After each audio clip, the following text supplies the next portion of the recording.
The rain hammered the stained glass windows of St. Mary's Cathedral like fists of judgment, each drop a accusation Blake couldn't dodge. He stood frozen on the slick sidewalk outside, his black umbrella trembling in his grip, as the muffled hymns from inside twisted the knife deeper. His father's favorite, Amazing Grace, now a dirge for the living. "You're not family anymore," his brother had snarled over the phone last night, voice like gravel.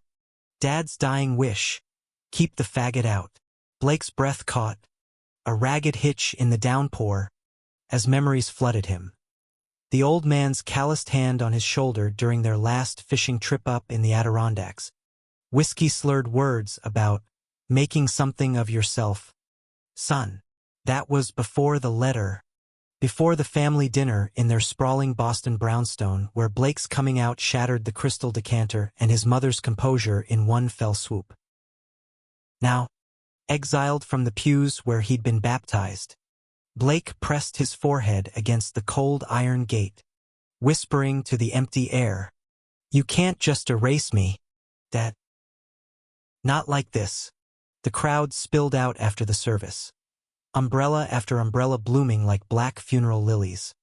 His Aunt Evelyn dabbing her eyes with a lace handkerchief, Uncle Harlan barking orders to the valet about the limos.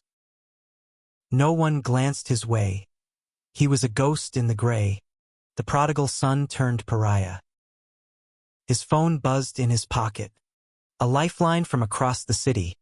"I'm here. Park down the block. Come to me.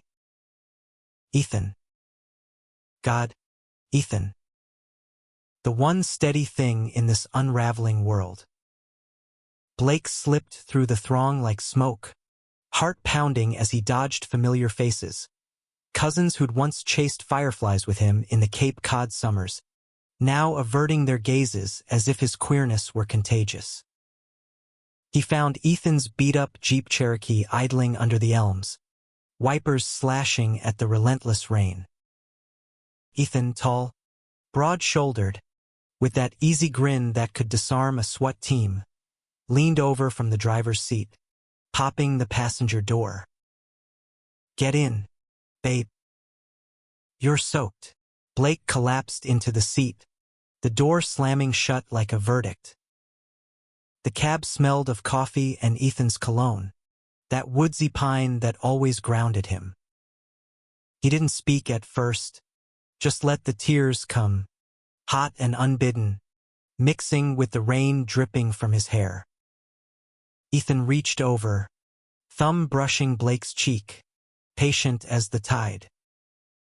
"They didn't deserve you in there," he murmured, voice low and steady, the kind of Boston Irish lilt that turned anger into armor. And he knew that. "Your old man, he wrote you that letter, remember, before the end." The letter, folded in Blake's wallet like a talisman, penned in his father's shaky hand from the hospice bed in Dorchester. "Blake, I've been a fool. Fought the wrong battles. Forgive an old soldier his trenches. Love, Dad." It had arrived 2 weeks ago, smudged with what Blake prayed weren't tears. But the family had intercepted the peace offering, his brother Marcus shredding it over speakerphone. "This is bullshit. He's delirious. You're not getting a dime. Not after you turned your back on us." Turned his back? Blake had begged for acceptance, for a seat at the table after coming out at 25, fresh from his graphic design gig in Brooklyn. Instead, holidays became battlegrounds, whispers of phase and pray it away, slicing deeper than any knife. Ethan pulled the Jeep into traffic, the Charles River a blurred ribbon beside them as they headed toward his South End loft. "Will readings tomorrow?" Blake said finally, voice cracking like thin ice. "Marcus thinks he's got it all locked down, the firm, the beach house, everything Dad built from nothing after Nam. His father, Victor Harlan, had clawed his way from a tenement kid in Southie to founding Harlan and Sons Investments, a Wall Street feeder that greased palms from Beacon Hill to D.C. Blake, the middle son, had been the artist in a den of sharks, sketches instead of spreadsheets, rainbows instead of respectability. "You think he'll show?" Ethan asked, merging onto the pike, the city lights smearing like wet paint. Blake laughed, bitter as black coffee. "Marcus? He'll strut in like he owns the joint. Already texted the lawyer to handle it discreetly. Discreetly. Like I'm some scandal to bury." He glanced at Ethan, the man who'd crashed into his life 3 years ago at a dive bar in the village, tattooed forearms from his days as a firefighter, eyes like smoked quartz that saw through Blake's bullshit from the jump. Their first kiss had been under a fire escape during a blackout, urgent and electric, tasting of cheap bourbon and possibility. Ethan, out and proud since 18, had taught Blake that love wasn't a battlefield. But family, that war raged on. By the time they reached the loft, a converted mill with exposed brick and skylights that let in the stars, Blake's chill had seeped bone deep. Ethan drew a bath, the steam curling like ghosts, and they stripped down in silence, clothes pooling on the hardwood like shed skin. In the tub, Ethan's back to Blake's chest, water lapping at their joined forms, the world outside faded. "Tell me about the fishing trip," Ethan prompted, knowing the ritual stories as salve. Blake's fingers traced the faded scar on Ethan's ribcage, a shrapnel souvenir from a warehouse blaze, and let the memory unspool. "Dad had this old creel, patched with duct tape. We caught a bass that fought like hell, and he laughed. Real laugh, not the boardroom bark. Said, 'Life's like this river, son. You gotta cast wide, or you miss the keepers.'" The water grew still as Blake's voice thickened. "That was the last time he looked at me without the wall up." Before he knew, Ethan turned, water sloshing, and cupped Blake's face. Their kiss was slow, a communion of salt and steam, Ethan's stubble rasping like whispered promises. "He knew," Ethan said against his lips. "And tomorrow, you'll walk in that room like you own it." "Because you do." Sleep came fitful, dreams tangled with rain and rifles, Victor's ghost saluting from a foxhole. Dawn broke slate gray over the common, joggers pounding paths like heartbeats. Blake dressed in his best, a charcoal suit from his one and only wedding he DJ'd for a sorority sister, tying his tie with hands that shook like leaves. Ethan pressed a travel mug into his palm. "Black, 2 sugars. Go get what's yours." The lawyer's office squatted in a Back Bay high-rise, all glass and chrome, the elevator humming a scent like Judgment Day. Blake stepped into the conference room alone, Ethan waiting in the lobby, a sentinel, and the air thickened with stares. Marcus, eldest at 32, sleek in pinstripes, flanked by their mother, Lydia, pearls clutched like rosaries. Aunt Evelyn fidgeted with her purse. Uncle Harlan scrolled his phone, feigning disinterest. No one spoke as Blake took the seat at the table's end, the leather creaking under him like a confession. "Mr. Harlan's will," intoned the lawyer, a bespectacled drone named Pritchard, unfolding crisp pages. Dated last revision, October 15th. The room held its breath as he droned preliminaries, bequests to charities, the firm to Marcus with strings on ethics clauses that made his brother smirk. Lydia's eyes, once warm as apple pie, now flint-hard, flicked to Blake like he was dirt on her Louboutins. Then, "To my son, Blake Harlan, I leave the entirety of my personal estate, including the family trust valued at $12.4 million, the Cape Cod property, and controlling interest in Harlan and Sons, effective immediately, upon proof of his happiness. Gasps rippled like aftershocks. Marcus shot up, chair scraping. What the hell? This is a joke. Dad was doped up on morphine. Pritchard cleared his throat, unmoved. The document is ironclad. Mr. Harlan specified. Blake has always been the heart of this family, the one who saw beyond the suits and scores. I've wasted years building walls. Let him tear them down. No conditions, save that he lives true, as he always has. The words hung, a grenade in the silence. Lydia's hand flew to her mouth, color draining as if the pearls choked her. Evelyn whispered a prayer. Harlan's phone clattered forgotten. Blake sat numb, the ink blurring as tears pricked. Happiness. Proof of it. His father's final gambit, a bridge over the chasm of bigotry. Marcus lunged for the papers, but Pritchard slid them away. Contesting this would be inadvisable. Witnesses. Video from the signing. You did this? Marcus hissed at Blake, venom twisting his Ivy League polish. Whispered in his ear, played the victim card while he rotted in that bed. I didn't even see him, Blake whispered, voice a blade's edge.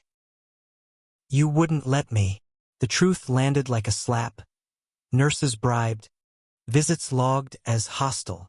Lydia rose, trembling, her Chanel suit impeccable as ever. Victor. He never said, but her eyes betrayed the lie. She'd burned that letter. Blake knew it now. Ashes in the grate of their Beacon Hill hearth. The room fractured then, Marcus storming out with Harlan in tow, Evelyn murmuring platitudes as she fled. Lydia lingered, a specter in pearls, her hand hovering near Blake's. He loved you, she said, voice fracturing. In his way. We failed. No apology, but the crack was there, a fissure in the facade. Blake left the tower into a city reborn. Sun slicing the clouds, pedestrians surging like they'd never known rain.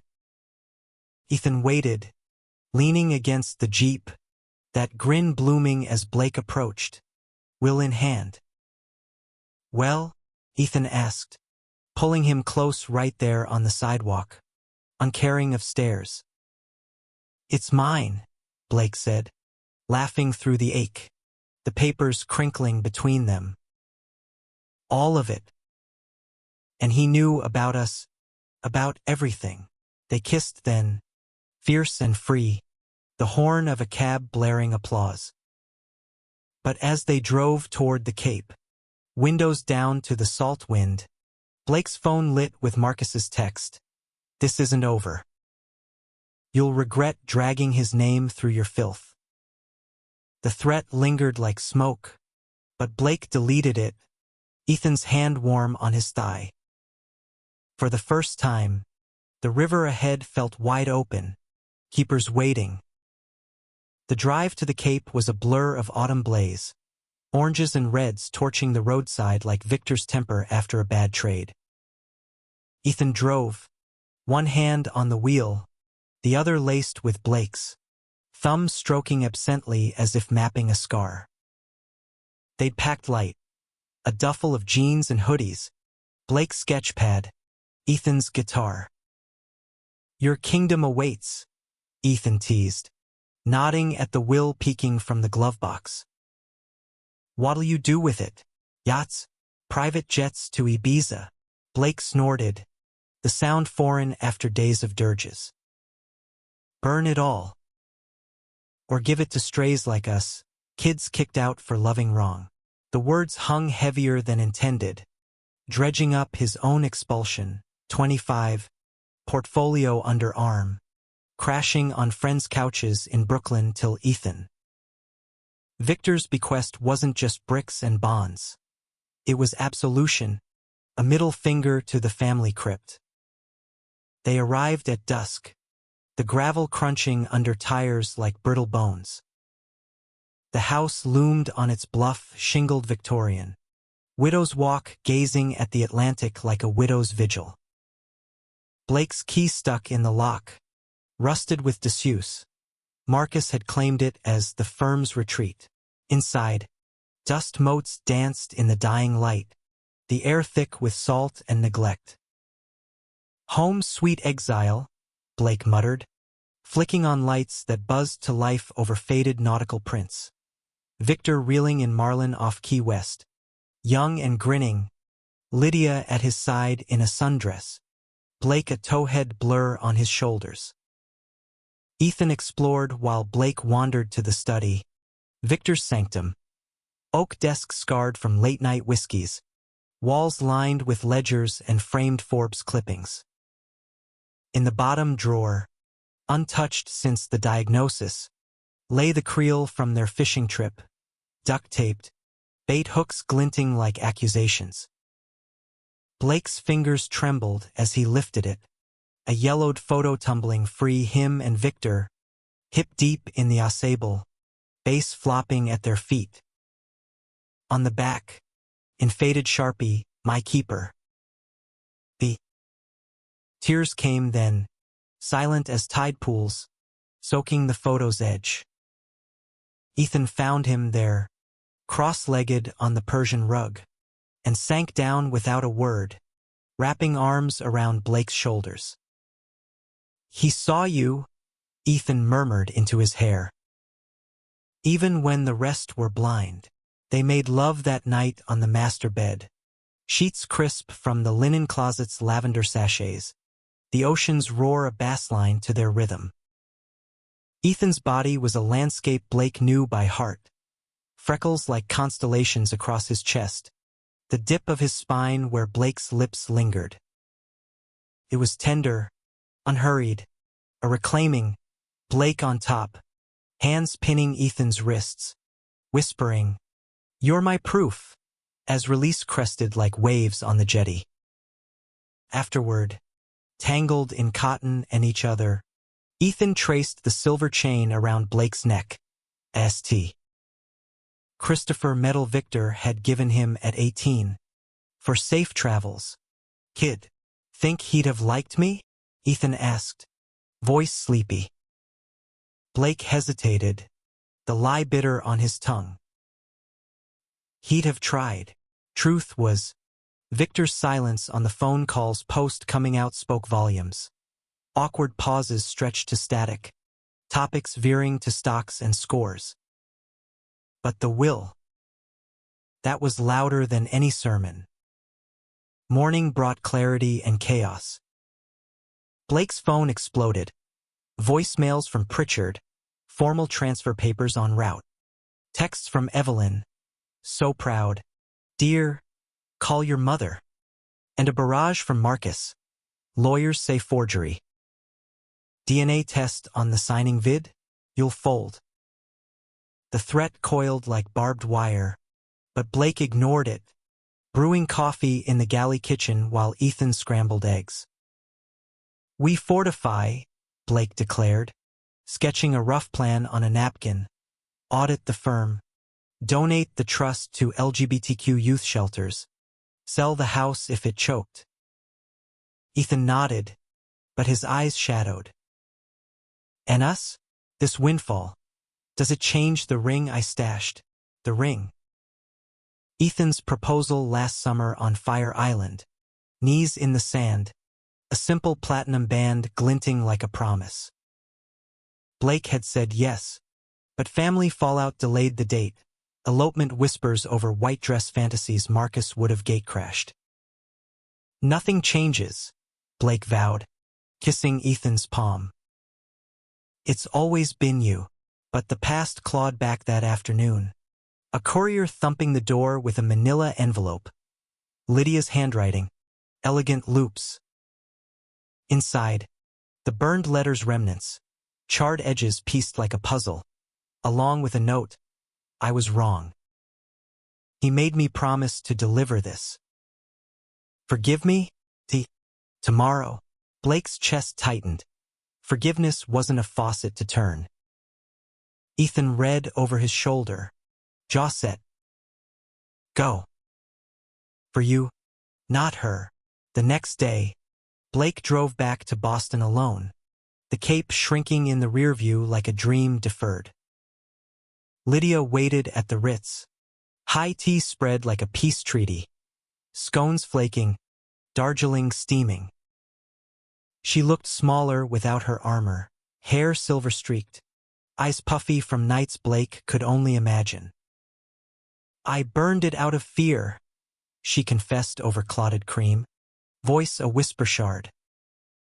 You were our light, Blake. Then you shone differently. Victor raged for weeks, but he grieved the silence most. Blake stirred his tea, spoon clinking like chains. Grieved, he let Marcus play gatekeeper. I buried him from the sidewalk. Mom, her hand reached across the lace, tentative. I know. And God help me, I stood by. Tears traced her rouge, smudging like regrets. The will, he dictated it after you sent that design. The one for the shelter gala. Said, Blake's building beauty from ashes. That's legacy, the shelter. Blake's pro bono work in Brooklyn. Logos for safe houses where queer kids landed after doors slammed. Victor had seen the invite in the mail, unopened till the end. He was proud, Lydia finished, squeezing his fingers. Quietly. Like everything, they parted with a hug, stiff, then softening, the first in years. Blake drove to the South End, Ethan waiting with takeout tie and a six-pack. Over pad CEW, he recounted, Ethan's laughter barking at Lydia's scone fumble. But joy soured when Marcus's car, gleaming Audi, idled outside the loft window. Incoming, Ethan muttered, peering through blinds. Marcus didn't knock, he pounded, face thunderous through the glass. Blake opened the door a crack. What? DNA test, Marcus spat, thrusting papers.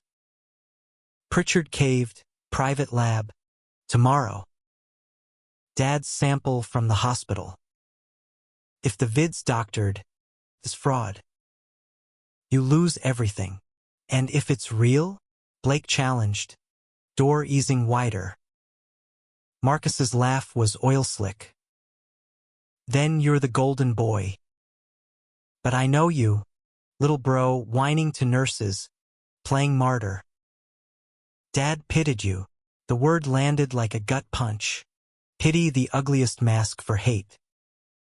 Ethan stepped up, hand on Blake's shoulder. Time to go, Mark. Before you say something stupider. Marcus's eyes raked Ethan, disdain curling his lip. This your fixer? Figures. Keep him leashed, Harlan's don't slum. He turned on his heel, but Blake's voice stopped him cold. You don't know Dad. Or me.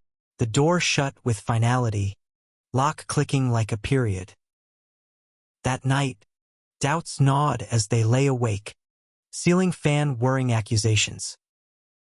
What if he's right? Blake whispered, Ethan's chest rising steady beside him. Pity, not pride. Ethan rolled to face him, eyes fierce in the dark. Then we burn brighter.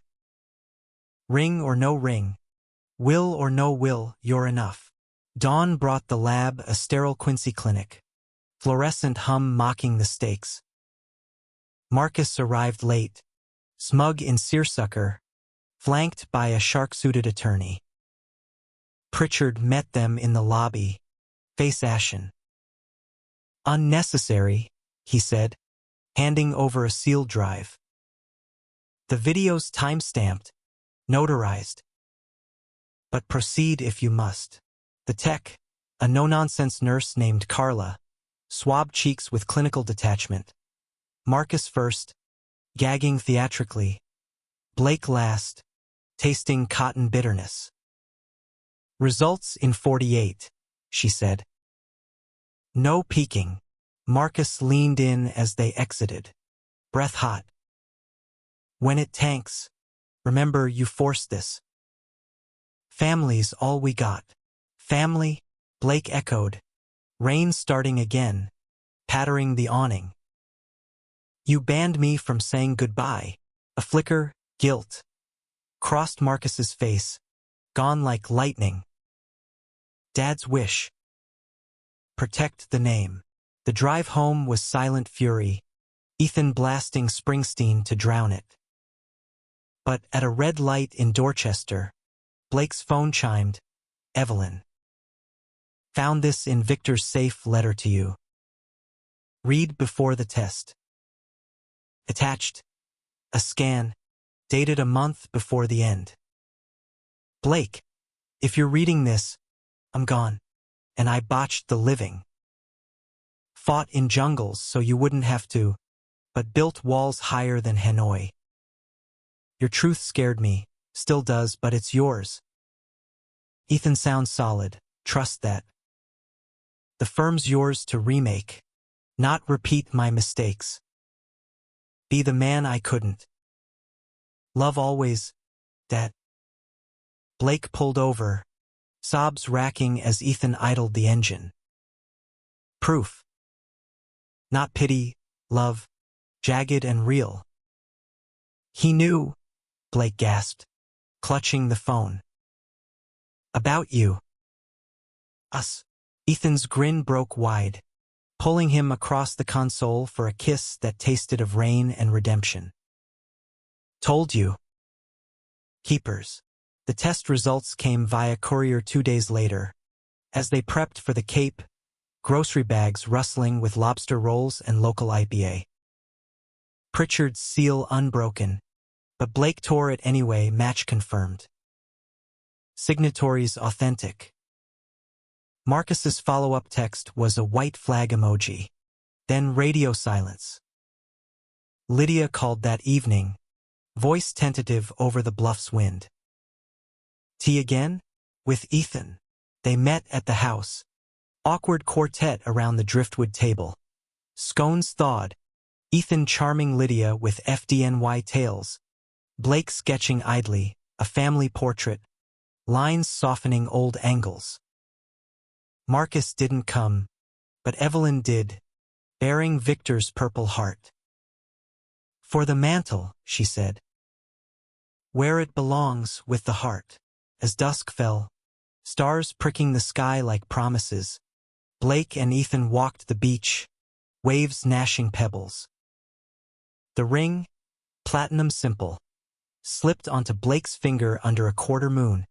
Ethan's vow rough as sand. In sickness, health, and boardroom bullshit. Forever. Blake pulled him down, salt spray anointing them. Proof enough. More than. Their laughter mingled with the tide, a new current carving stone. But legacy wasn't linear. Marcus's shadow lingered. Weeks later, at the firm's holiday gala, Blake's first as steward, a leaked email surfaced. Old board minutes.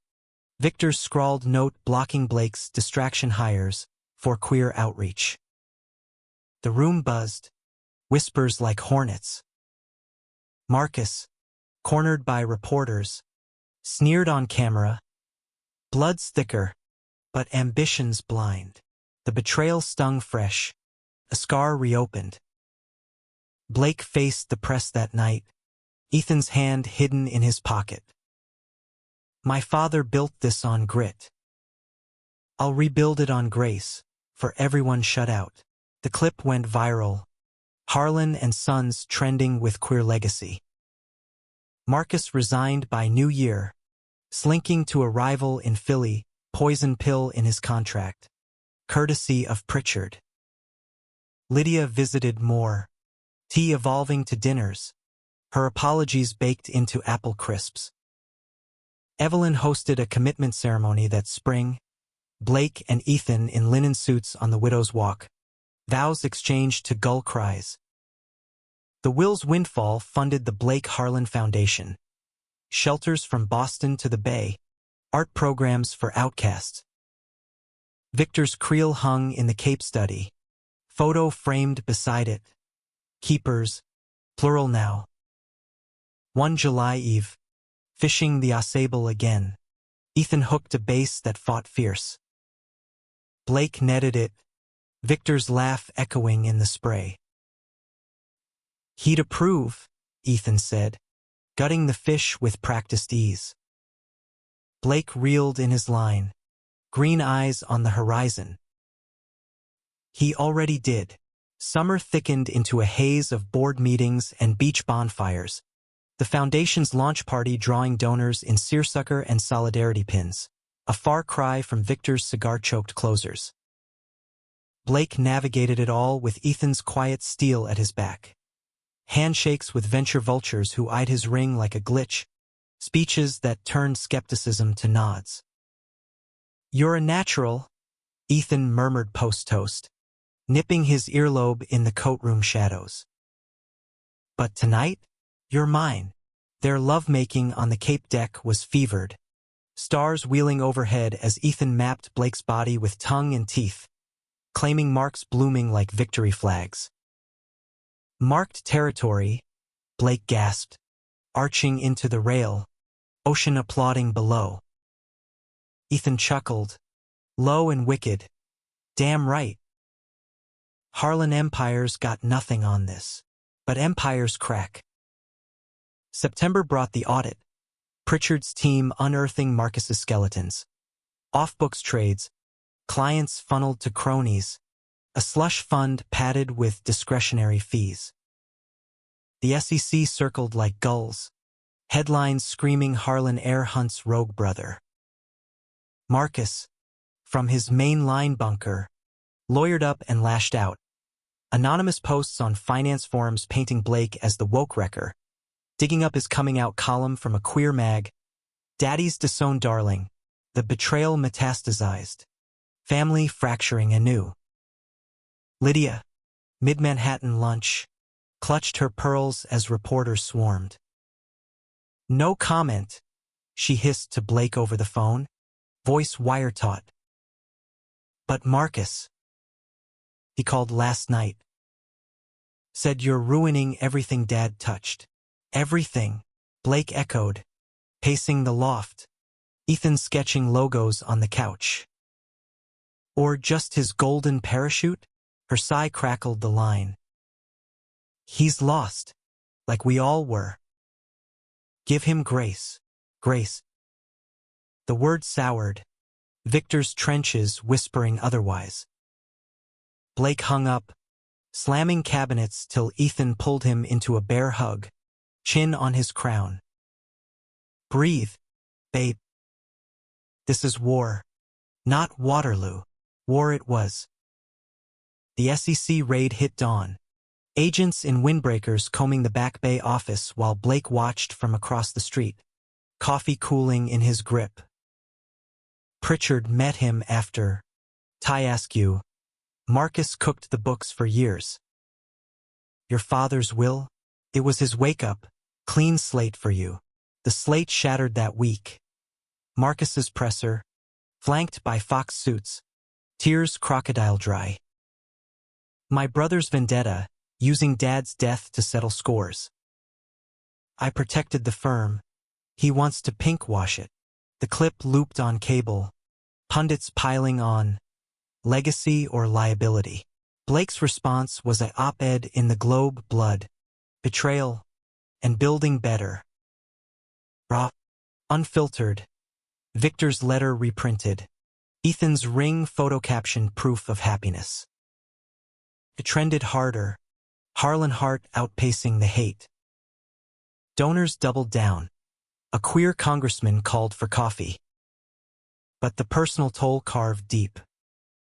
Nights blurred into whiskey and what-ifs. Blake sketching furious abstracts, jagged lines like Marcus's lies. Ethan found him once at 3 a.m., charcoal-smeared hands trembling over a half-finished portrait. Victor, eyes weary but warm. He'd say fight smart, Ethan urged, wiping Blake's brow. Not solo. Smart meant lawyers. Leaks traced to Marcus's IP. By October, indictments loomed. He skipped bail, fleeing to Toronto with a girlfriend half his age and a duffel of disputed funds.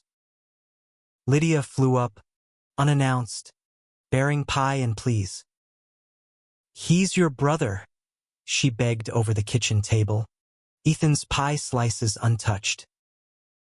"Blood. Blood that banned me," Blake countered, fork stabbing crust. From Dad's bed, his grave, her eyes welled, mascara rivers. "I banned you too. In my heart.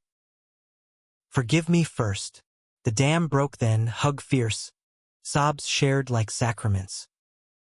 Ethan slipped out, giving space, but lingered in the hall, eavesdropping guardian.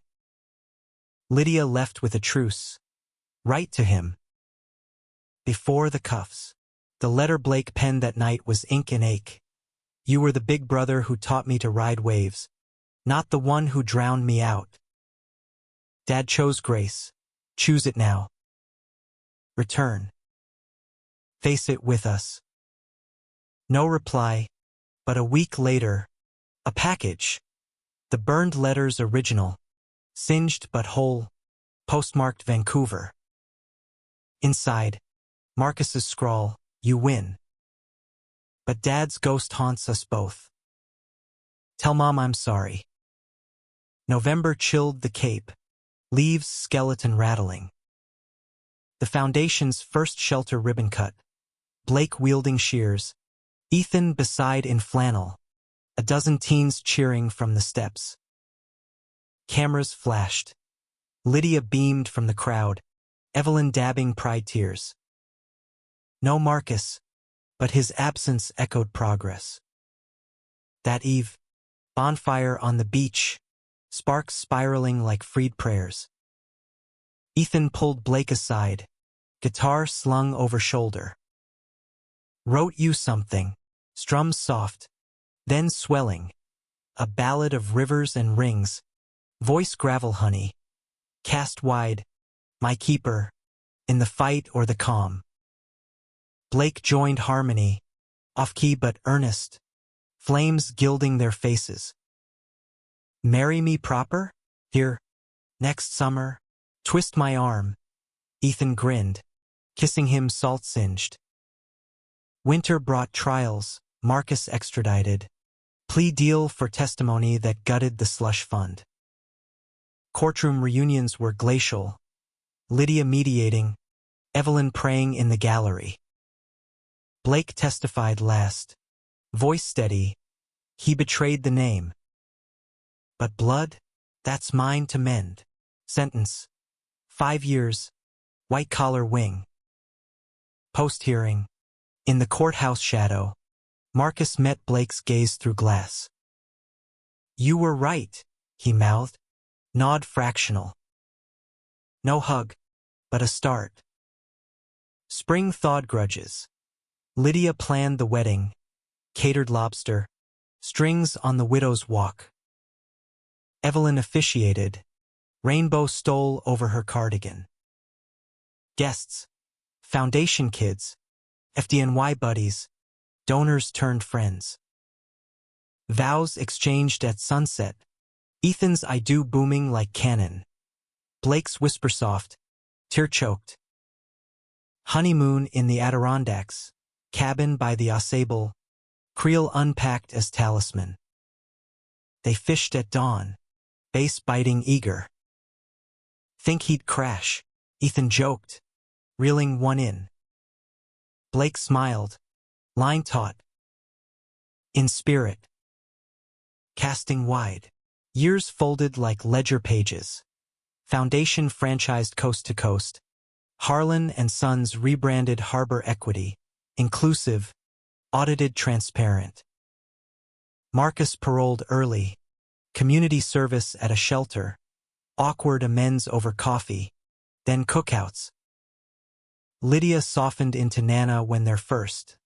Adopted. A firecracker named Vic. Toddled in. One Father's Day. Blake took the boy fishing. Creel slung over tiny shoulders. Grandpa's luck, he told Vic, who giggled bubbles. Ethan watched from the bank. Camera clicking. Keeper, he mouthed. Blake cast. Line arcing true. The river answered. Full circle. The Adirondacks cabin smelled of pine sap and fresh varnish. The kind of scent that stuck to your skin like a promise you'd keep. Vic, all of four, splashed in the shallows with a plastic rod. His giggles echoing off the birches as Blake knelt beside him, adjusting the bobber with the patience of a man who'd learned to reel in more than trout. Ethan lounged on the dock, shirtless and sun-baked, flipping through a dog-eared copy of Walden. Ironic, given his city boy roots, but his eyes rarely left them, that soft smile tugging like gravity. Got one. Daddy, Vic shrieked, yanking nothing but weeds. Blake laughed, the sound pure and unscarred, hauling in the catch with mock gravity. Monster of the deep. Grandpa'd be jealous. Victor's creel, retired to the cabin wall, glinted in the dappled light. A relic turned relic, story for bedtime yarns. Ethan set the book aside, padding over in bare feet, scooping Vic for a whirl that ended in squeals and damp kisses. Your dads are fishermen now? Next up, pirates. The boy dissolved in hysterics, demanding tales of buried treasure, as Ethan carried him inside for nap time. Blake lingered, rod idle, the river's murmur a meditation. 10 years since the will, the wars, and here he was, 38, lines etching his eyes like laughter's footnotes, a life rebuilt from rubble. The foundation had ballooned, 20 shelters, art collectives in every borough, scholarships stamped with Victor's insignia, a stylized foxhole blooming iris. Marcus, out 3 years now, consulted pro bono, embezzlement seminars for at-risk youth, his baritone dry as he quipped, "Don't be the schmuck I was. Family dinners, once minefields, now marathon board games. Lydia trouncing all at Scrabble, Evelyn smuggling cannoli, Harlan uncles thawed by grandkid charm." But peace wasn't porcelain, cracks spiderwebbed. Marcus's relapse hit last fall, a bar brawl in Philly, DUI charge hushed by Blake's lawyers. Old habits, he'd grunted over bail pickup, eyes averted. Your grace is killing me. Blake drove him home silent, Ethan's texts lighting the dash. Room for one more at Thanksgiving? Now, post-nap, Ethan found Blake on the porch swing, sketching Vic's sleeping form, chubby cheek pillowed on a quilt Lydia pieced. Penny for the pad? Ethan teased, settling beside, arm draping casual. Just what ifs, Blake admitted, pencil pausing. If Dad hadn't flipped the script. No will, know us here. Ethan's thumb traced his wedding band, worn smooth as river stone. Then we'd have found our way. Fire Island grit. Remember, their eyes met, spark reigniting that village blackout kiss, urgent as escape. But he did. Gave you wings. Wings clipped anew that August. A donor pullout. Conservative cabal citing Harlan scandals in a hit piece. Marcus's mugshot recycled. Blake's queerness queerbaited as distraction. Boardroom tension spiked. Pritchard, graying but game, warning of fractures. Fight or fold? Blake chose fight. A gala counterpunch. A-listers auctioning solidarity. Neil Patrick Harris emceeing. Elton memorabilia fetching 6 figures. Ethan DJ'd, dropping beats that thumped like heartbeats. Vic twirling in a tiny bow tie. Marcus cornered him mid-set. Scotch in hand. "This your circus?" "Ours," Blake corrected, clinking glasses. "You coming clean helps." Marcus's laugh barked. Hollow. Redemption arc? Hollywooded, eat it up. But his eyes softened, glancing at Vic conga-lining with teens. "Kids got your fire. Don't let me snuff it." The gala raised double. Scandals starved. But personal tempests brewed. Ethan's physical cleared him for light duty, but the old blaze scar ached in damp, a reminder of the warehouse call that nearly widowed Blake at 29. Desk jockey forever? Ethan griped over PT. Ice pack blooming blue. Hotshot husband, Blake countered, massaging knots. Their nights turned exploratory tantra apps. Whispered fantasies, reclaiming bodies as maps. One storm-lashed eve, candles guttering. Ethan blindfolded Blake. Trust fall, sensations layered, feathers, ice. Ethan's breath hot on his neck, culminating in a release that left them boneless. Vows renewed in afterglow sweat. Vic's school start brought fresh fronts. Playground whispers. 2 dads? Weird. Met with Blake's calm. Love's the only normal. But homefronts frayed when Lydia's biopsy loomed. Breast cancer. Stage 2. Her stoicism cracking over tea. "Don't tell Evelyn yet," she begged. Hands bird fragile. "She'll fuss." Blake told anyway.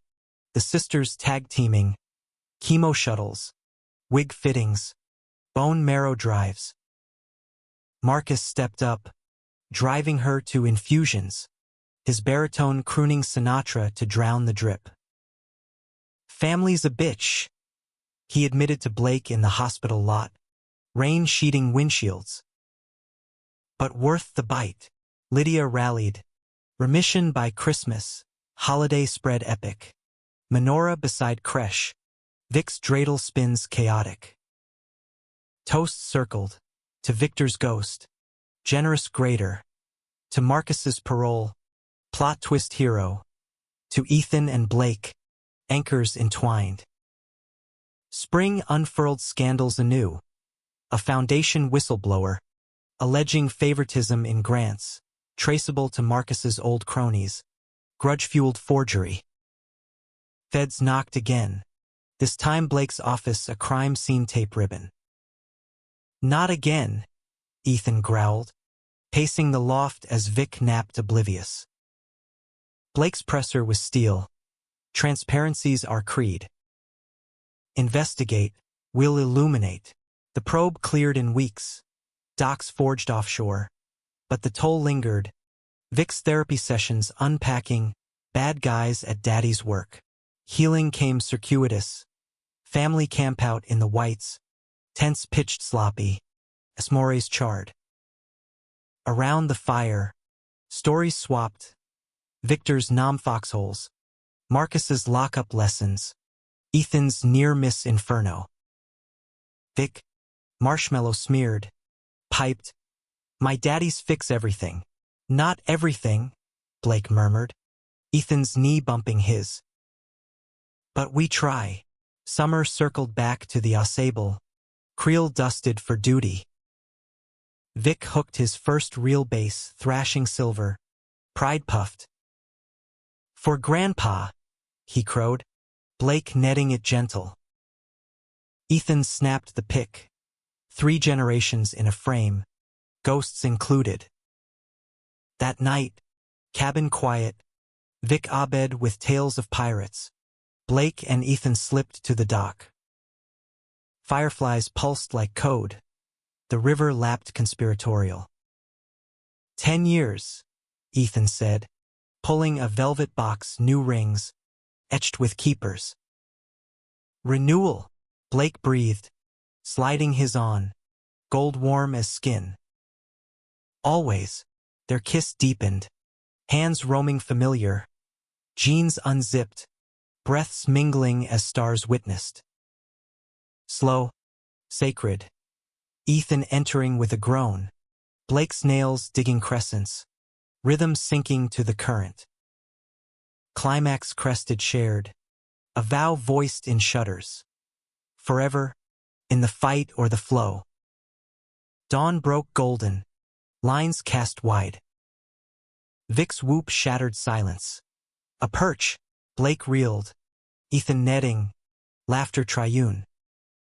Victor's photo, tucked in the creel, seemed to grin wider.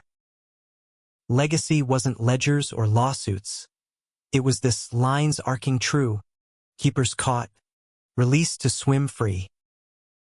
Blake watched his family, riverine and real, and whispered thanks to the wind. The trenches were filled. The walls, wondrously, were down.